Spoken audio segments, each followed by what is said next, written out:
우리 하나님 말씀 보시겠습니다. 시편 51편 1절에서 19절, 1절에서 7절까지 보겠습니다.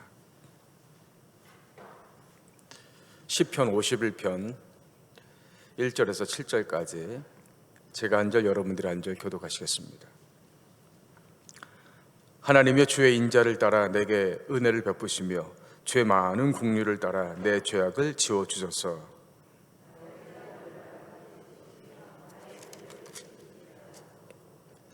물은 나는 내 죄가를 아우리 내 죄가 항상 내 앞에 있나이다.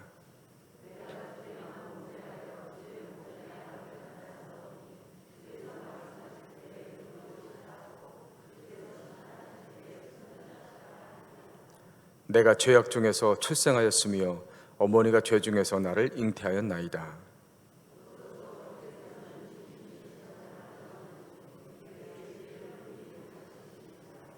같이 읽겠습니다. 웃을초로 나를 정결하게 하소서. 내가 정하리이다. 나를 죄를 씻어 주소서. 내가 눈보다 희리이다. 아멘. 우리 옆에 계신 분들 축복하십시다. 사랑하고 축복합니다.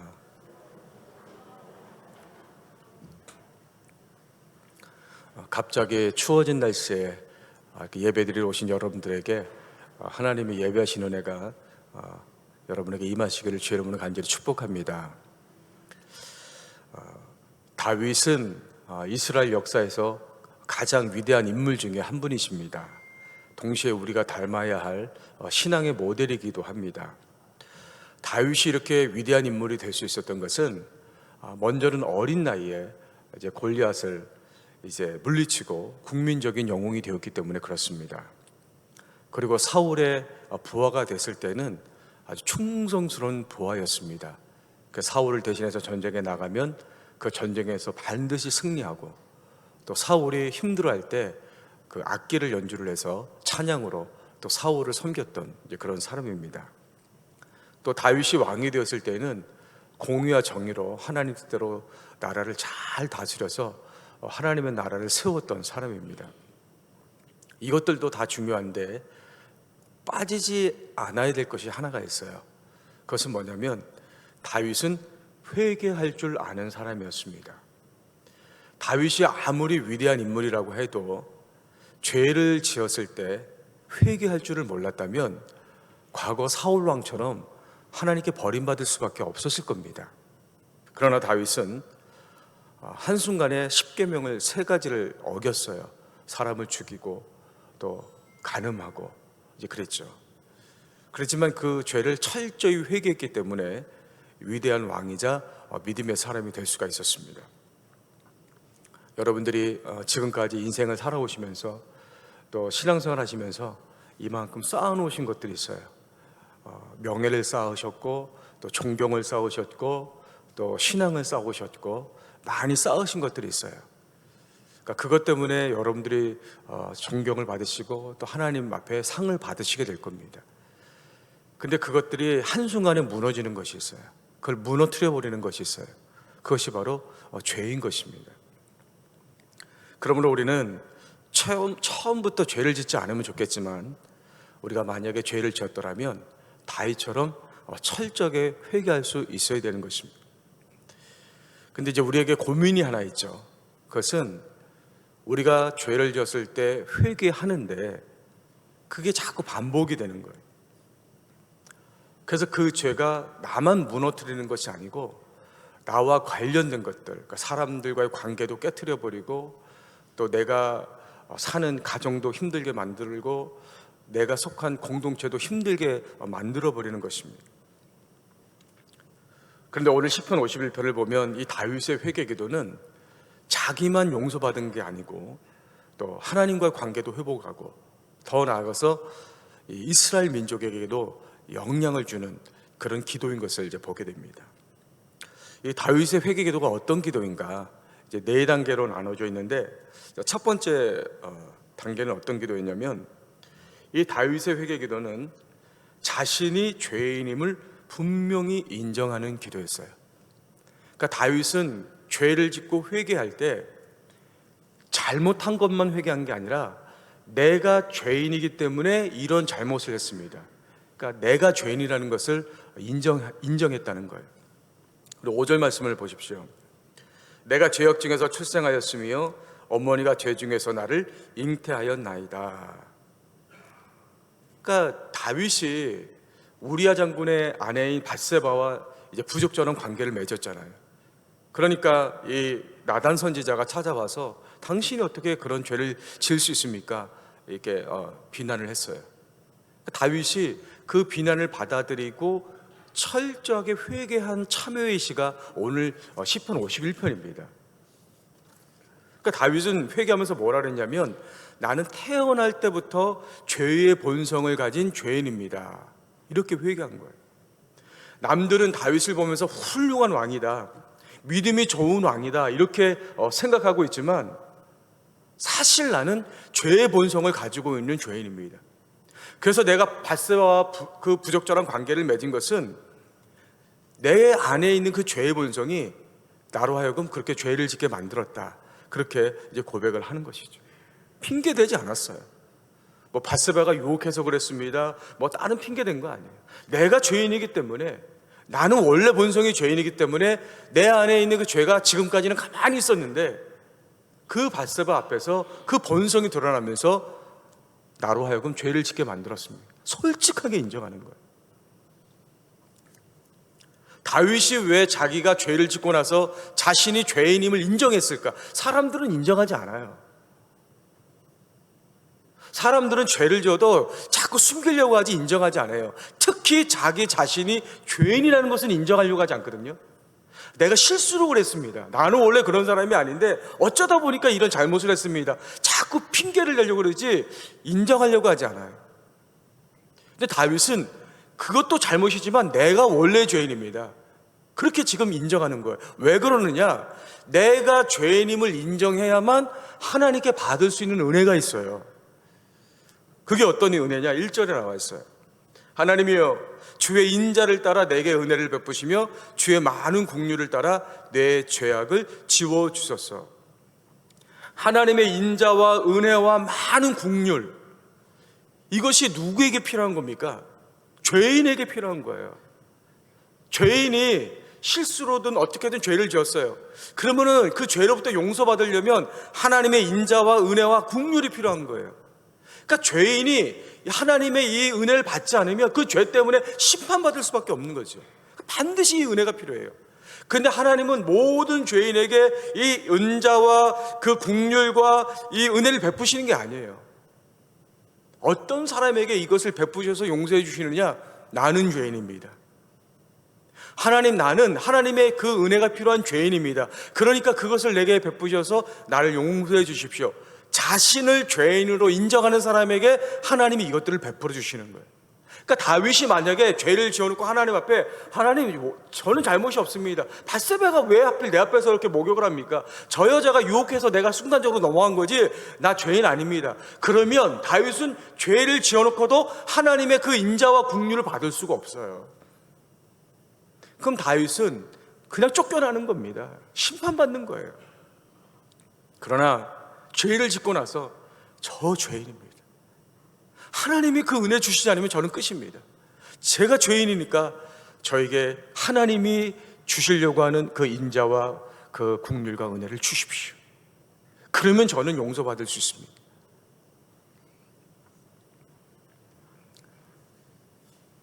다윗이 또 다윗처럼 우리가 죄를 짓고 그렇게 인정하고 하나님의 은혜를 받으면 반드시 나타나는 그 현상이 있어요. 그게 뭐냐면 8절입니다. 내게 즐겁고 기쁜 소리를 들려주시사 주께서 꺾으신 뼈들로 즐거워하게 하소서. 다윗이 밧세바와 그 부적절한 관계를 맺는 그 순간 이미 다윗 안에 있던 성령이 떠나고 기쁨이 떠나고 평강이 떠나고 다 떠났어요. 왜? 그 죄가 하나님과의 관계를 깨뜨려 버리니까. 그 다윗 안에 그 불안함과 초조함과 그 염려와 두려움, 이게 막 가득한 거죠. 죄를 졌으니까. 그런데 그 다윗이 하나님 앞에 자기가 죄인임을 인정하면서 하나님의 인자와 긍휼과 그 은혜를 구하고 나니, 하나님이 그것을 주시고 나니 그 두려움과 염려와 죄책감이 다 떠나고 내게 즐겁고 기쁜 소리를 주사 뼈들도 다시 즐거워합니다. 이전에 하나님과의 관계 속에서 주셨던 그 기쁨과 은혜가 다시 회복이 되는 거예요. 여러분, 우리가 이렇게 죄를 짓고 회개를 하잖아요, 그죠? 하나님 앞에 회개하고 고백하는데 내가 정말 진정으로 회개를 했는지, 그리고 하나님이 그 내 죄를 용서해 주셨는지를 확인하는 방법 중에 하나가 뭐냐면, 회개하고 났을 때 내 마음에 무엇이 남아있냐는 거예요. 회개하고 났는데 나는 회개했다고 생각하는데 내 마음속에 여전히 뭔가 불안하고 뭔가 죄책감이 남아있고 마음이 무겁고 그러면 다시 좀 생각해 봐야 돼요. 내가 진심으로 회개한 건지, 하나님이 용서해 주신 건지, 그것을 우리가 확인할 수가 있는 거죠. 자, 다윗이 이렇게 첫 번째는 자신이 죄인임을 인정하는 기도를 했고요. 자, 두 번째 다윗의 회개는 어떤 기도였냐면, 우리 두 번째 같이 읽어보겠습니다. 자, 시작. 성령께서 마음과 영혼을 새롭게 창조해 주시기를 기도했다. 먼저는 자기의 죄를, 내가 죄인임을 인정하고 고백하고, 그 다음에는 어떤 기도로 나아갔냐면 성령님께서 내 마음과 영혼을 새롭게 창조해 주시기를 기도했다는 거예요. 자, 10절 말씀 보십시오. 하나님여 내 속에 정한 마음을 창조하시고 내 안에 정직한 영을 새롭게 하소서. 또 12절 말씀에도 주의 구원의 즐거움을 내게 회복시켜 주시고 자원하는 심령을 주사 나를 붙들어 주소서. 여기 마음, 또 영, 심령, 이 단어들은 인간의 본질을 말하는 거예요. 그래서 마음이라는 것은 히브리어로 레브라고 하는데, 이 레브라고 하는 단어는 하나님을 바로 알 수 있는, 하나님의 그 바른 길을 알 수 있는 지각을 말해요. 이성. 그러니까 우리 마음으로 하나님의 그 바른 길을 알 수가 있다, 깨달을 수 있다는 거죠. 그리고 영, 심령, 이 단어는 히브리어로 루아흐라고 하는데, 이것은 원래 뜻은 움직이는 공기를 말해요. 움직이는 공기, 움직이는 바람. 그러니까 바람이 가만히 있는 게 아니잖아요. 이렇게 막 움직이잖아요, 그렇죠? 역동성이 있잖아요. 마찬가지로 우리의 영이라는 것이 가만히 있는 것이 아니고, 그 하나님을 알고 하나님의 바른 길을 알았다면 우리로 하여금 그 하나님의 바른 길로 갈 수 있도록 우리를 이끌어주는 역할을 한다는 거예요. 그래서 사람은 하나님을 아는 이 그 지성, 마음과 이 그 영혼, 심령, 이것이 같이 이제 하나님의 길을 가게 만드는 거죠. 그러니까 처음에는 인간이 그렇게 거룩했을 때는 그럴 수가 있었죠. 근데 죄가 들어오면서 이 마음과 이 영이 변질돼 버린 거예요. 죄로 인해서 오염돼 버린 거죠. 그러니까 하나님의 길을 알 수도 없고 그 길을 갈 수도 없는 거예요. 다윗이 겉으로 볼 때 멀쩡한 왕이에요. 그리고 그 일을 잘 하고 있는 것처럼 보이죠. 그러나 이미 다윗이 그 안에 있는 죄가 마치 암세포처럼 점점 번져서 이미 다윗의 마음을 썩게 만들고 그 영혼을 썩어 문드러지게 만들어 버린 거죠. 그러니까 그게 어떻게 됩니까? 밖으로 드러나면서 그 죄로 나타나게 되는 거예요. 그러니까 이 다윗은 기도하면서 먼저는 그 죄로 말미암아 내가 잘못한 것을 용서해 주십시오. 나는 죄인입니다. 두 번째로는 용서해 주신 걸로 끝나면 안 됩니다. 지금 그 죄로 변질되고 썩어버린 내 그 마음과 영혼을 다시 새롭게 해 주십시오. 더러운 그릇이 있는데, 그릇이 더러운데 아무리 음식을 다른 걸 담아도 아무 의미가 없는 거예요. 그러니까 그릇이 깨끗해져야 거기에 음식을 담을 수가 있는 것처럼, 하나님 내 마음과 영혼이 지금 썩었는데, 죽었는데 어떻게 내가 다시 거룩하게 살 수가 있습니까? 다시 새롭게 창조해 주십시오. 그렇게 기도하고 있는 거죠. 10절 말씀 다시 한번 보시면, 하나님이여 내 속에 정한 마음을 창조하시고 내 안에 정직한 영을 새롭게 하소서. 마음을 창조하시고 새롭게 하소서, 이 단어가 어디서 쓰였냐면 이사야서 65장에 이 말씀이 쓰였어요. 보라 내가 새 하늘과 새 땅을 창조하리니. 그러니까 그러니까 하나님이 죄로 인해서 완전히 파괴된 오염된 이 세상을 새롭게 창조하신다고 하실 때 쓰인다는 거 이 단어예요. 또 에스겔서 36장에 보시면 새 영을 너희 속에 두고 새 마음을 너희에게 주되 너희 육신에서 굳은 마음을 제거하고 부드러운 마음을 줄 것이며, 그동안 아무리 하나님이 말씀하셔도 마치 에스겔 골짜기의 그 뼈들처럼, 그 뼈 무덤에 있는 그 뼈들처럼 죽어 있는 것 같은 너희의 마음이 이제는 새롭게 된다는 거죠. 죽은 사람이 마치 다시 태어나는 것처럼. 이거는 사람이 할 수 있는 게 아니에요, 여러분. 내가 똑바로 살아야지, 거룩하게 살아야지, 내가 노력해서 되는 게 아니에요. 오직 성령님께서 내 안에서 그렇게 역사해 주셔야 내 마음이 달라지고 내 영혼이 새롭게 된다는 것을 믿으시기를 바랍니다. 그런데 놀라운 사실은요, 이 성령의 역사를 구약 시대의 인물인 다윗이 지금 얘기하고 있는 거예요. 놀랍지 않아요, 여러분? 우리는 성령하면 신약 시대에 역사하시는 분으로만 생각을 많이 하는데, 다윗은 구약 시대의 인물인데 지금 그 성령으로 나를 새롭게 해달라고 지금 기도하고 있는 거예요. 11절에 이렇게 얘기하잖아요. 나를 주 앞에서 쫓아내지 마시고 주의 성령을 내게서 거두지 마옵소서. 내 안에 성령님이 계시는데 그 성령님이 나를 떠나면 안 됩니다. 나를 새롭게 해주셔야 됩니다. 그렇게 기도하고 있는 거예요. 여러분, 구약시대의 다윗이 어떻게 이런 고백을 할 수가 있겠어요? 그 이유가 있죠. 우리 사무엘상 16장 보세요. 사무엘이 기름 뿔병을 가져다가 그의 형제 중에서 그에게 부었더니 이날 이후로 다윗이 여호와의 영에게 크게 감동되니라 그랬어요. 사무엘 선지자가 다윗을 이스라엘 왕으로 세우기 위해서 기름을 부었거든요. 그러니까 기름을 부을 때 여호와의 영, 즉 성령이 다윗에게 임한 거예요. 그러니까 다윗은 하나님이 나를 왕으로 세우시면서 성령을 나에게 보내주신 것을 체험한 거예요. 그러면서 반대로 사울 왕이 그 안에 있던 성령이 떠났을 때 얼마나 비참해졌는지를 똑똑하게 목격한 거예요.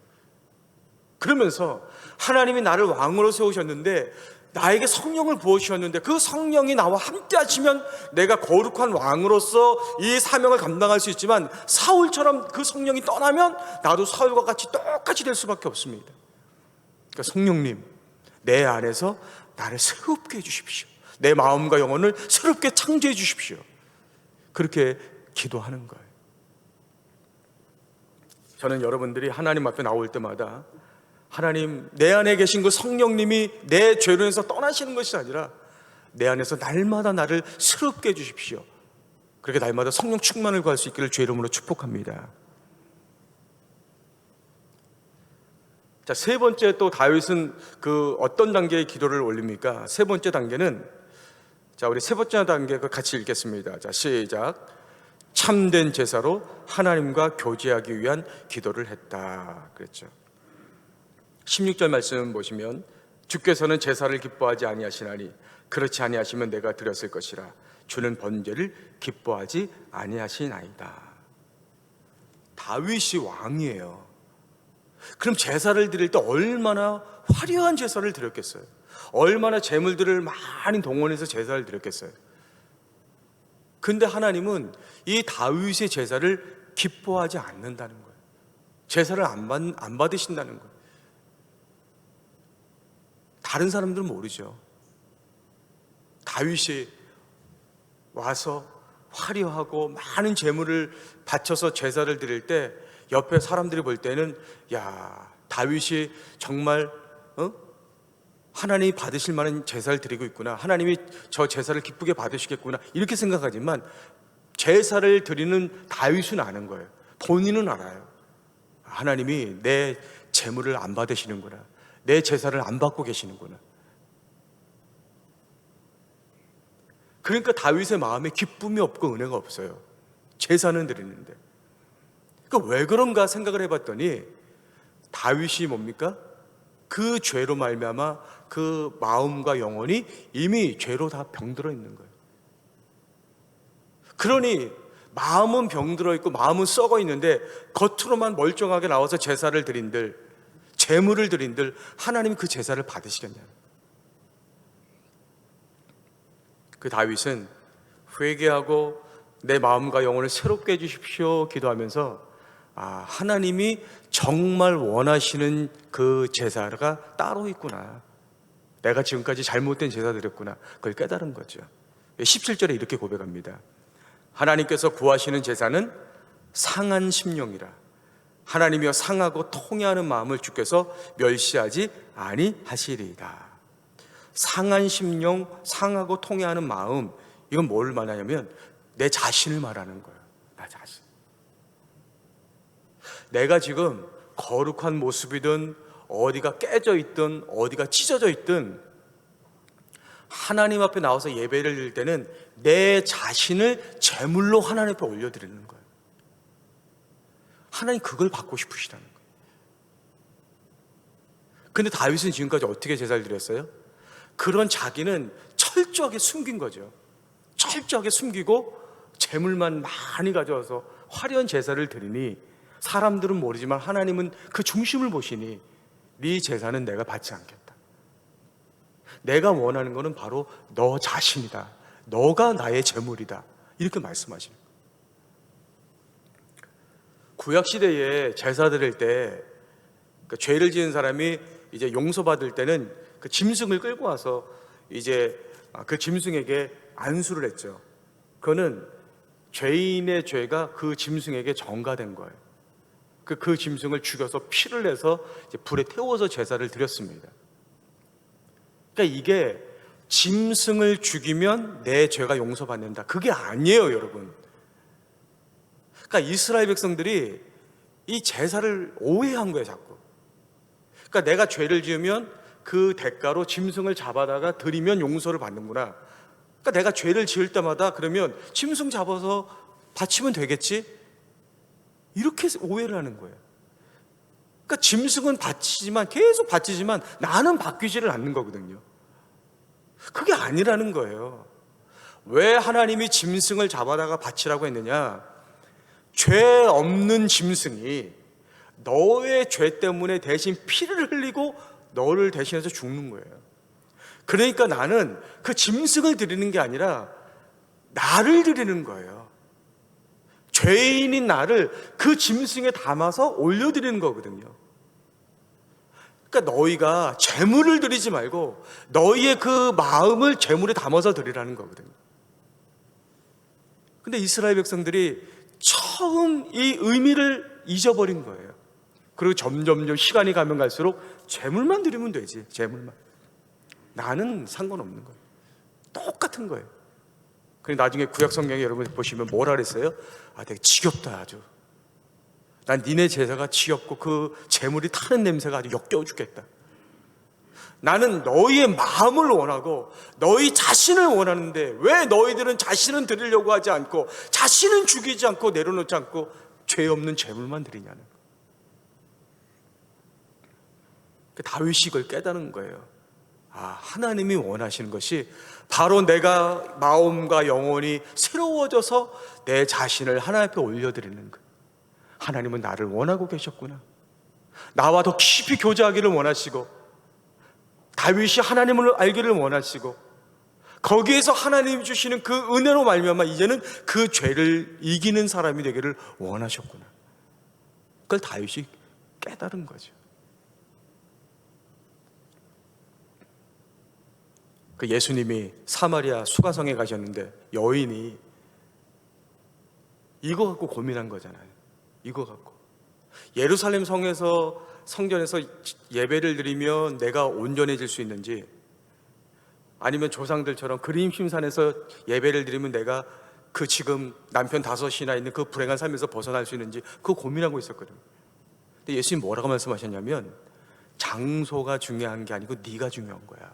이거예요. 네가 영과 진리로 예수님 앞에, 너를 위해서 십자가에서 이제 죽으실 그 예수님 앞에 너 자신을 드리면, 그러면 예수님이 너를 받으시는 거예요. 네가 새로워진다는 걸 가르쳐 주신 거죠. 저는 여러분들이 드리는 그 모든 예배가 여러분 자신을 하나님 앞에 올려드릴 수 있는 그런 귀한 예배가 되기를 주의 이름으로 축복합니다. 시간마다 여러분을 하나님이 제물로 받으시고 여러분의 찬양과 기도를 받으시고, 그래서 하나님이 부어주시는 그 은혜와 능력으로 이제는 그 앞에 있는 어떤 어려움이나 죄나 이런 것들을 극복해 나가고 승리할 수 있기를 주의 이름으로 간절히 축복합니다. 자, 마지막 네 번째로 다윗의 기도는 어떤 기도였냐면 나라를 위한 그런 기도를 드렸습니다. 우리 18절 말씀, 19절 말씀. 주의 은택으로 시온의 선을 행하시고 예루살렘 성을 쌓으소서. 그때에 주께서 의로운 제사와 번제와 온전한 번제를 기뻐하시니 그때에 그들이 숫소를 주의 대단에 드리리이다. 다윗이 처음에는요 자기 자신을 위해서 회개 기도를 했어요. 근데 그 기도가 자기에게만 끝난 것이 아니고 자기가 통치하고 있는 그 이스라엘에게 그대로 적용을 시켜요. 왜 적용을 시키냐면 다윗은 왕이거든요. 그러니까 다윗이 한 나라의 왕으로서 하나님 앞에 바로 서면 자기 민족도 바로 설 수가 있어요. 그러나 다윗이 만약에 무너지면 나라도 그대로 무너지는 거죠. 그러니까 한 나라의 왕인 다윗이 비록 범죄했지만 하나님 앞에 회개하고 마음과 영혼이 새로워지고 하나님 앞에 온전한 예배를 드려서 하나님과 온전한 관계가 회복됐으니 이제 자기 민족도 나라도 백성들도 그렇게 되어야 된다는 거예요. 그래서 18절 이렇게 말씀하잖아요. 주의 은택으로 시온에 선을 행하시고 예루살렘 성을 쌓으소서. 예루살렘 성을 쌓으소서. 무너진 그 성을 다시 쌓아달라 이런 의미가 아니라 백성들이 영적으로 무너져 있는 거예요. 이스라엘의 왕인 다윗이 죄로 인해 무너진 것처럼 백성들도 무너져 있는 거예요. 그러니까 다윗이 내가 회개하고 다시 회복된 것처럼 내 민족 예루살렘 백성들도 다시 회복되게 해 주십시오, 그렇게 기도를 하는 거죠. 그러면서 19절 마지막 말씀에 그때에 주께서 의로운 제사와 번제와 온전한 번제를 기뻐하시니 그때 그들이 숫소를 주의 제단에 드리리이다. 다윗이 온전한 회개의 기도를 드리고 하나님 앞에 온전한 제사를 드린 것처럼 이제는 백성들도 하나님 앞에 온전한 이 제물을 드리는, 제사를 드리는 그 백성들이 되게 하옵소서. 이스라엘 이 나라가 하나님 앞에 온전히 드려지는 나라 제물이 되게 하옵소서.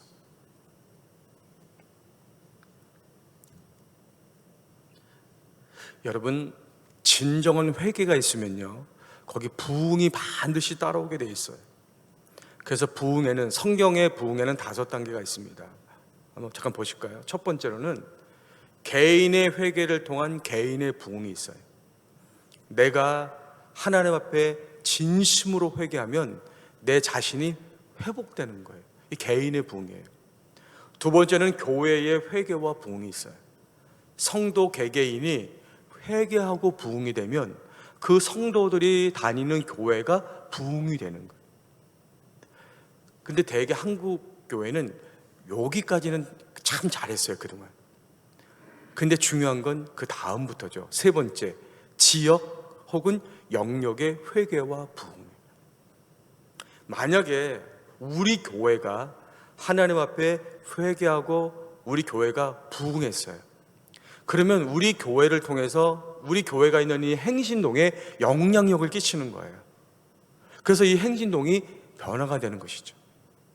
그리고 네 번째, 나라 전체 회개와 부흥.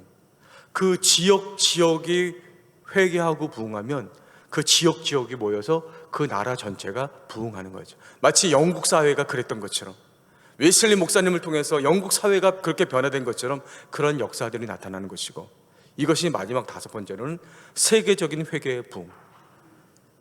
그 부흥한 그 나라를 통해서 전 세계에 복음이 전파되면서 그 부흥이 땅끝까지 전파되게 되는 것입니다. 다윗이 처음에는 자기 개인의 회개로만 끝난 게 아니에요. 처음에는 개인의 회개로 시작됐지만 그것이 자기가 속한 그 예루살렘과 이스라엘과, 그리고 그 이스라엘을 통해서 모든 열방까지 하나님의 회개와 부흥이 전파되기를 이 바울은 보고 있었다는 거예요. 자, 지난주와 지난번과 오늘까지 다윗의 회개기도 4가지 단계에 대해서 말씀을 나눴습니다. 다시 한번 좀 보여주실래요?